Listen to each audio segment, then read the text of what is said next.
Alright, ladies and gentlemen, welcome back to the Day 9 Daily number 331, Part 2. It's the Selfish Daily. I really want to see how DDe managed to take down the superhero Mega Ninja Beast that is Morrow. So DDe, really good player. We saw him do a very aggressive opening that we really haven't seen for a while.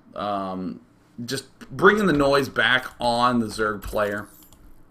And it still had transitions out of it. It wasn't any sort of goofy all-in. It's not like he went Reapers into like 9 racks, 1 base or something like that. So we're going to take a look at a slightly longer game here.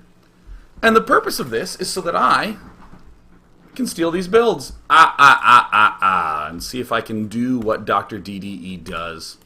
Once again, please submit those Fun Day Monday replays to Monday at day9.tv of you early expanding to your opponent's natural and building a planetary fortress there. So Morrow, going to spawn at the north position on Metalopolis, but we don't really care. We're just going to look at DDe. And this is a nutty scout pattern. That is awesome. Oh, that's actually kick-ass. Oh, yeah. If you think about it, it's hard to get an Overlord cross-map to here to scout this player. So he's just going to do that early on. It's pretty easy to get an Overlord over here to scout your neighbor, which he's doing right now. And look, as he's coming in, even if the opponent did open up with a 2 racks or an early 1 racks, our Overlord would still be able to get out in time. Oh, and look at the timing of this Overlord. It's going to be able to just slip by. That's so cool. So we do see an early 2 barracks go down for DDe. I actually do want to rewind it to see, was this 11-11? Was this 12-13? Okay, we see 1 on 12. And it looks like it is going to be a 12-13. I just need to double check. I always want to make absolutely certain of this just because of how dramatically different these 2 different openings feel. The 11-11 feels much, much more fragile than the 12-13 does. Of course, you can do more damage, but you also have to do more damage for it to even be okay. Oh my god, that point I made was so boring. Oh, thank god. Oh, whew, thank god Day 9's done with that one. Alright, Morrow continuing to poke around.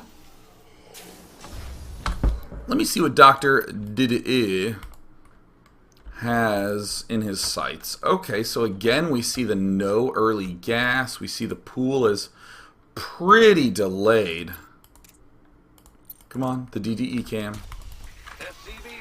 And this is a spot where I guess I'm always at somewhat of a loss of how to play off the 2 racks. I would say that my worst 2-rack situation is against a player who gets really, really fast Zergling speed. Against someone who isn't getting Zergling speed, I have seen that this is quite common and feels pretty good. The distance bunker, as I like to call it. You plant a distance bunker. Uh-oh, it looks like the drone, has been killed off. And with the distance bunker, you're almost always guaranteed to be able to have 3 Marines shooting at those initial pair of drones that pop up. Really aggressive. Wow, not even loading back into the bunker. And I'm curious where these Zerglings are going. Are they just going all the way around? Aha, we can see the little ant guys down there at the bottom. It's already stuck in my head. I cannot get the ants out. And this might be just a quick death on the hatchery. Either way, this is what I always think. Okay, here's how the Day 9 thinks. And this is important that you think like Day 9. Good. So this might win. Right? This may very well win. Let me come back and give you the brief glimpse.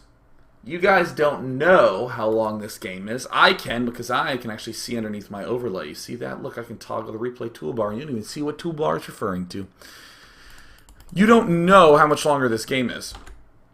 But let us suppose for a moment that the game lasted 30 more seconds. That the Spinecrawler burrowed, was killed off, and Morrow just left the game.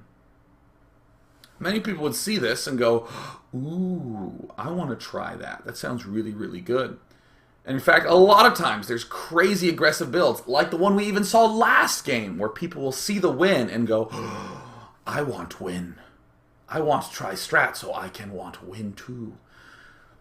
I always have to ask, how do I move out of this 2 racks play? What's my next step? What's my transition?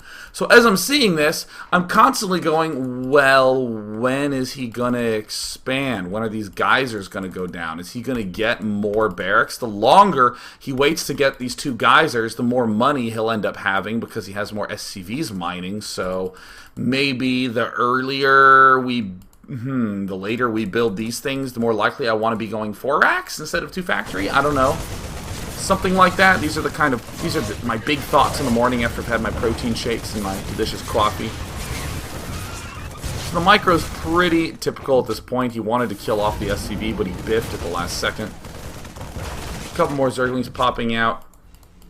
And it looks like just building the orbital command whenever he can afford it. We don't see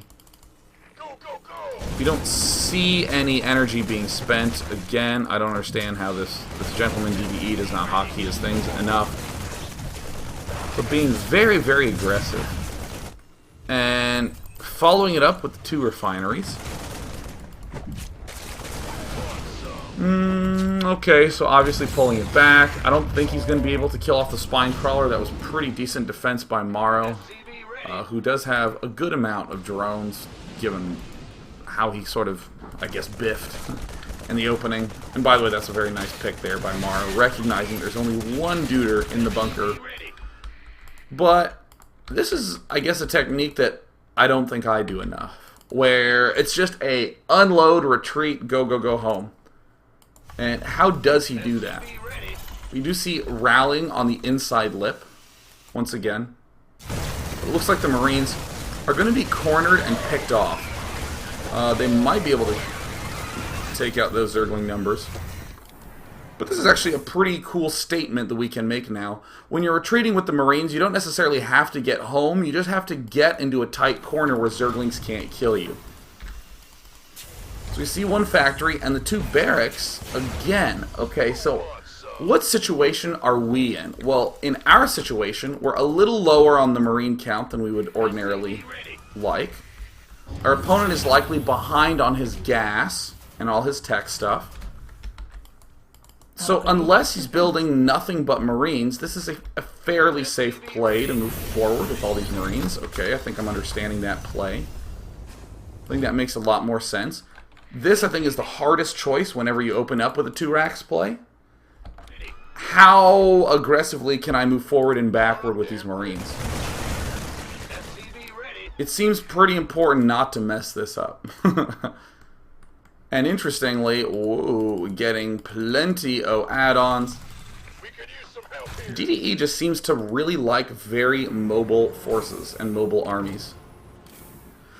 Anytime you do a push like this, you always hear me say expand behind the push. In addition to expanding behind the push, you can also get add-ons behind the push. That's another, I would label it as equivalent type situation. There's the very fast stim.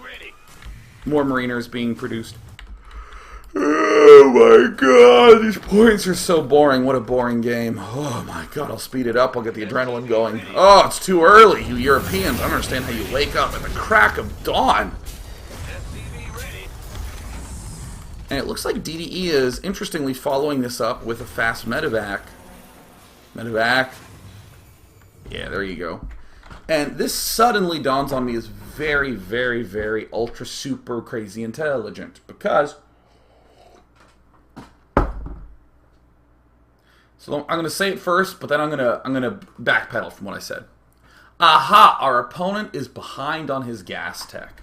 That means his Zergling speed's behind, his +1 whatever upgrades are behind, and his layer is behind, which means specifically his spire is behind. He does not have... excuse me. He does not have very many good ways to deal with drop, right? Morrow doesn't. So look at this magnificent little follow-up by DDe. Upon identifying a lot of slow lanes, making him make a lot of slow lanes, DDe says, yeah, I can drop and then I'm going to be safe. Ooh, I like this. I like this a lot. The reason I'm backpedaling now is now what I'm going to say is, but important to note that DDe did do a good amount of damage But let's not use this vague word, damage. DDe delayed gas for a long time, and he was well aware of it because of the success that that push was having. So I wonder, would DDe go for this fast drop style had he not done that much damage? Perhaps in other circumstances, he might just favor doing a more standard play, getting the tanks first, then following it up with the medevacs. That's a little bit more of a standard transition out of this. Also, I want to ask the question, DDe, you can't seem to quite afford the marine production that you're capable of. Perhaps we got this reactor add-on a touch too early, but that's a refinement question. I'm trying to learn some basic strategies. I can refine on my own. I don't even need to ask questions to somebody else about that. And this is always a yucky feeling when you're a Zerg player to walk into a Terran's base and to see it basically fully functioning and doing great. Oh, look at this. DDe ZvT. Going straight for the drop tech, or he might just be going for an attack. I would much more anticipate the drop coming down. One thing that is very mind-blowing to me is the fact that we only have one tech lab add-on. He is just going to be doing some aggression and following it up with a push much later. In general, at this phase in the game, you really do need stim and combat shield in direct engagements, but DDe just going for the stim first and then the combat shield, not getting two tech lab barracks. And it looks like what we're going to see from him is just a direct push at the front. Now this is weird. You just don't see this very much. Sure, you'll see the two medevacs pop up early and the harass pop out of them. That's what MMA does. But DDe is just straight attacking. He's just boxing them, moving them, doing cool things with them. So I just want to note, back home it looks like everything is looking more and more normal by the day. Better be good. But DDe is feeling very aggro. Wow, no baneling speed yet. Yeah, if they're behind on tech. Whoa! Look at those nice snipes on the banelings. Holy crap! And at any point in time, he can load back into these medevacs and retreat. But this is, again, this is the kind of push that you just never see. And oh, there's the banelings. That's not a good play. We don't want to have everything get killed. This is not ideal. But still, this push is really cool. I actually really like that push. I mean, if we even go to the unit counting station, we see that Morrow is quite low on units. Lost a good bit of stuff. Wow, 99 units killed and units lost tab? Holy crap. Actually, I want to back up for just a moment. I want to see how far ahead DDe was before this push. Yeah, I rewound way too much. Where's 12 minutes? Okay. Yeah, it looks like he gained most of his lead by killing off all these Zerglings there. So yeah, this push was a very clear win. And because it just uses Marines and medevacs, it doesn't really interrupt any of our plan to build lots of Marines and tanks and medevacs for the usual mid-gaminess. And in the meantime, there was another drop that was happening over here that I completely overlooked because I was busy calculating stuff. But I mean, this is a pretty nice little tactic that DDe is doing. Got to be a little bit careful there, as we can see, but I want to see again how he copes with seeing these scary mixes of units. He's really good at picking off these banelings. Wow. Huh. I guess you can just right-click on a baneling. So what I'm learning right now is that there's an exploit that I actually did not think about before because I've just never really decided to take opportunity of it. And it's quite good. So here's what I did know. If you get drops very, very quickly, then your opponent, who has a delayed layer, cannot really deal with it very well. Mutalisks are the prime way to deal with drops. Infestors are the next most reasonable way to deal with it. Not Hydras. Pfft, screw you, Hydras, because they die to everything else really easily. So, we can exploit the fact that the layer is delayed by getting fast drops. But another thing that never occurred to me is that if his layer is delayed, so will his baneling speed be delayed. So if we do these pushes, we can actually stay on the ground a lot more frequently with small groups of Marines and just snipe off the banelings lift up in the medevacs, and run away again. We've seen DDe exploit this a number of times with these Banelings. Look at that. And now that the speed is done, shoop, pulling right back up. And we're back to the same spot that many Terrans exploit, which is if you don't have that many Mutalisks, then there's no way that you can deal with these drops. So we're going to see a lot more loading, unloading action. There's Amuta, the representative of the Skyforce. And amazingly, he will be able to clean it up. Of course, the best part of every good Terran player is his ability to be aggressive. And we see the scan. But now that that Baneling speed is done, there's going to have to be a lot more meticulous slow pushing. DDe now runs out of stim. What a tragedy. We have a couple more medevacs moving forward. And now it's sort of drifting back into the standard realm of TVZ, but the amount of aggression we've seen DDe do is pretty stunning, I would say. Obviously just has some good control. Morrow is going to be moving down with the good old Baneling Zergling mixture, but with a nice spread of Marines. DDe continues to press up. Now what's going on back home? Is there anything weird going on? I mean, it doesn't really look like it. It looks like we're getting upgrades. We have 2 engineering bays. Yeah, this is all pretty by-the-book stuff, except for...